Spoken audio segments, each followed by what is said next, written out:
नमस्कार दोस्तों, स्वागत है आपका साइंस ऑफ संस्कृति में। मैं आपका होस्ट एंड दोस्त पीयूष शर्मा आज एक नए टॉपिक के साथ हाजिर हूं। और आज का टॉपिक है दोस्तों, जितना भी हमारे घर में मंदिर में जो पूजन का सामान होता है या मूर्ति होती है या कैलेंडर्स हैं, है ना, जिनको हम पूजते हैं और उनको हम खंडित होने पर जल प्रवाह क्यों करते हैं, जल प्रवाह करने का कारण क्या है, इसके पीछे साइंस है, लॉजिक है, क्या है। देखिए, ये टोटली जो बेस्ड है, जो 5 एलिमेंट्स फंडामेंटल्स हैं हमारे पंचभूत, उस पे बेस्ड है। हम इसे एक पंचभूतों में से एक अपना जल है ना, जैसे मरण के बाद, व्यक्ति के मृत्यु होने के बाद हम पंच तत्वों में विलीन बॉडी को करते हैं, है ना। और उसी तरह हम अपने इष्ट की, अपने भगवान की, है ना, मूर्ति है जो, या जो कैलेंडर है ना, और विभूति है जो घर में हम जोत भी लगाते हैं, जोत को भी हम जल प्रवाह करते हैं। दिवाली के समय जो दिए इकट्ठे होते हैं उनको भी हम जल प्रवाह करते हैं। इसका कारण देखिए ये है कि ये अब ना आम चीजें नहीं रह गई।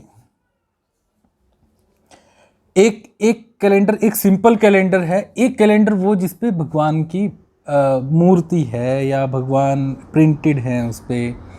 वो कोई भी मूर्ति, वो कोई भी कैलेंडर, वो कोई भी जिसको आपने पूजन किया है, उसको सैकड़ों बार उस पर आपके इष्ट हैं, सैकड़ों बार आपकी पॉजिटिव वाइब्स गई हैं वहाँ पे, है ना। वो आम कागज नहीं रह गया है।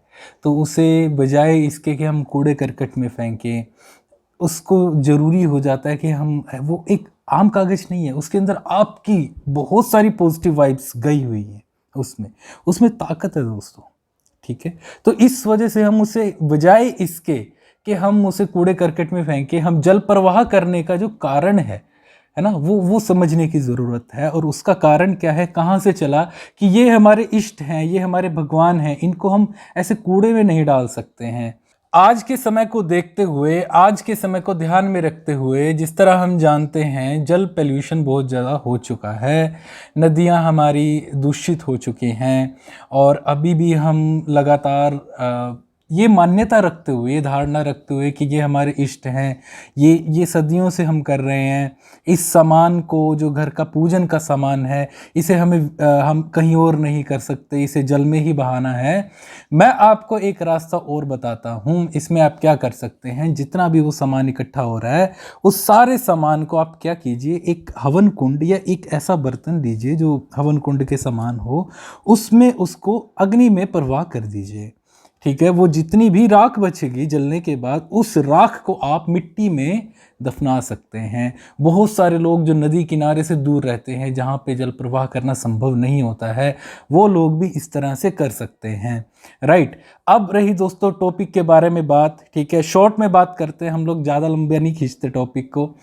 तो टॉपिक ये, मतलब ये समझ आई थिंक आ गया होगा आपको कि हम जल प्रवाह करते क्यों हैं, कहाँ से स्टार्ट हुआ, क्यों करते हैं हम जल प्रवाह, राइट। तो अपने इष्ट को, जिनको हम मानते हैं, जो देवी देवता हैं, जिनके अंदर हम बैठते हैं, उनको देखते हैं, वो पॉजिटिव वाइब्स हैं उसके अंदर, वो आम कागज नहीं रह गया है, अब वो पॉजिटिविटी से भरा हुआ कागज है, उसको पंच तत्व में विलीन करना महत्वकारी है या महत्व देता है, वो रिस्पेक्टफुल है, बजाय इसके कि मैं उसके साथ आम कागज जैसा बिहेव करूं या आम मूर्ति, आम एक चीज़ जैसा बिहेव करूं, राइट। अब दोस्तों बात आती है पॉजिटिव मैसेज की। आज का पॉजिटिव मैसेज है दोस्तों,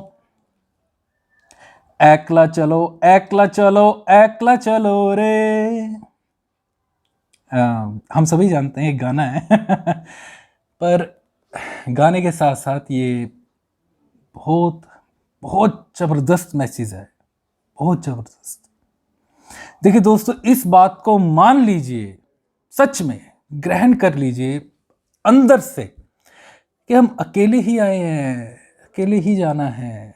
गीता में श्री कृष्णा भी यही कह रहे हैं, अकेले आए हो अकेले जाना है, राइट। तो जब तक हम ये समझ नहीं पाते हैं कि हम अकेले आए हैं, जब हम इस मैसेज को, इस बात को समझने में सक्षम हो जाते हैं दोस्तों, इसका सबसे बढ़िया फायदा पता क्या होने वाला है, आपकी खुशियां बढ़ जाएंगी। सच में, रियली, आप ज़्यादा खुश रहेंगे। किसी से भी किसी से भी उम्मीद खत्म हो जाएगी।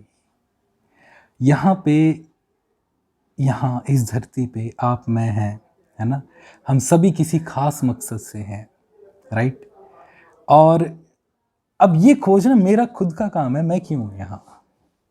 तो जैसे मुझे समझ में आया कि मैं महसूस करता हूँ, जो विचार मेरे अंदर चलते हैं वो मुझे शेयर करने चाहिए, तो मैं आप लोगों से शेयर कर रहा हूँ, राइट।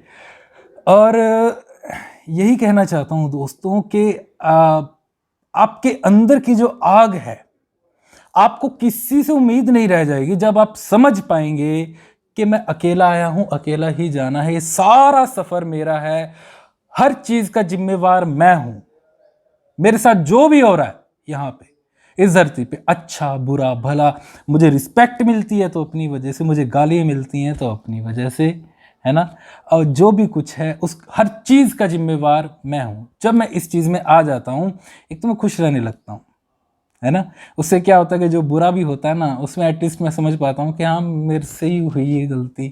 तो जब एक ह्यूमन टेंडेंसी ये भी है दोस्तों कि जब अपनी गलती होती है ना तो हमें इतना बुरा नहीं लगता, है ना। अपनी गलती की वजह से गलत हुआ हो तो हमें बुरा नहीं लगता, सामने वाले की किसी की गलती से बुरा हुआ हो ना तो उसका हमें ज़्यादा बुरा लगता है, और सामने वाले को भी हम बुरा बहुत ज़्यादा बोलते हैं। और इसके कई फायदे मिलेंगे दोस्तों। ये एक चीज़, ये एक मैसेज जिंदगी में रीढ़ की हड्डी की तरह काम करता है, रीढ़ की हड्डी की तरह, ठीक है। आशा करता हूं ये छोटे छोटे मैसेज में आपको बड़ी बात समझ आ रही होगी, है ना। और इसी चीज के साथ आप आगे बढ़िए कि यहाँ जो भी करना है मुझे करना है, हर चीज का फैसला मेरा है। जब अपने आप को आप मानने लगते हैं ना दोस्तों, उससे क्या होगा ना, आपका ऑटोमेटिकली जो दिमाग है हमारा, है ना, विचार हैं उस तरफ इस तरीके से बढ़ेंगे कि सब कुछ मुझे ही तो करना है। हम आपकी ज्ञान इंद्रियां ज्यादा एक्टिव हो जाएंगी, आम आदमी के मुकाबले ज्यादा एक्टिव महसूस करेंगे आप अपने आप को। हर चीज में आपको कुछ अवसर मेरे लिए, हाँ ये चीज, हाँ ये ऐसे हो सकती है, आप खुद से खुल जाएंगे, आप अपने आप को पहचान पाएंगे, और आपके अंदर जो आप छुपे बैठे हैं ना वो जाग जाएगा दोस्तों, समझ रहे हैं। आपके अंदर एक और आप हैं, ये आप नहीं है, ये आपके अंदर एक और आप है, वो जाग जाता है। ये जब हम समझ जाते हैं इस बात को, यस।